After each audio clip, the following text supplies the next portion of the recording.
మీరు ప్లాస్టిక్ సర్జరీలో మీరు అంటే one of the most important person అని చెప్పేసి మాకు ఇన్ఫర్మేషన్ ఉంది. Thank you. సో ఏంటంటే అసలు ప్లాస్టిక్ సర్జరీ అంటే ఏంటి అసలు?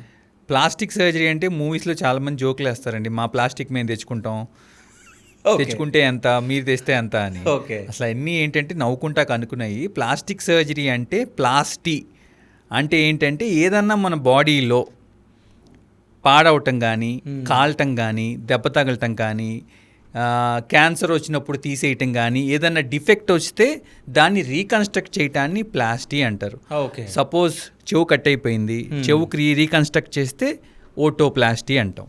ఓకే. ముక్కు కట్ అయిపోయి ముక్కు డిఫెక్ట్ వచ్చింది, క్యాన్సర్ వచ్చో లేదా కట్ అయ్యేదో, ముక్కు రిపేర్ చేస్తే, ముక్కు రీకన్స్ట్రక్ట్ చేస్తే రైనోప్లాస్టీ. అట్లా అన్ని ప్లాస్టీలు అనమాట. బ్రెస్ట్ చేస్తే మ్యామోప్లాస్టీ, అబ్డామిన్ చేస్తే అబ్డామినోప్లాస్టీ, అట్లా డిఫరెంట్ ప్లాస్టీస్. ఓకే. సో ప్లాస్టీ అంటే ఏంటంటే రీకన్స్ట్రక్ట్ చేయటం. ఓకే. సో ప్లాస్టిక్ సర్జన్ అంటే ఏంటంటే రీకన్స్ట్రక్ట్ చేసేవాడిని ప్లాస్టిక్ సర్జన్ అంటారు. ఓకే. అంటే నార్మల్గా అంటే నోస్ సర్జరీ అయ్యింది, స్టమక్ సర్జరీ అయింది, ఇట్లా మాట్లాడవచ్చు కదా. అంటే ప్లాస్టిక్ అనేది ఎందుకు పెట్టడం జరిగింది? అది మన వర్డ్ ఇంగ్లీష్ వర్డ్ కాదండి. ఓకే.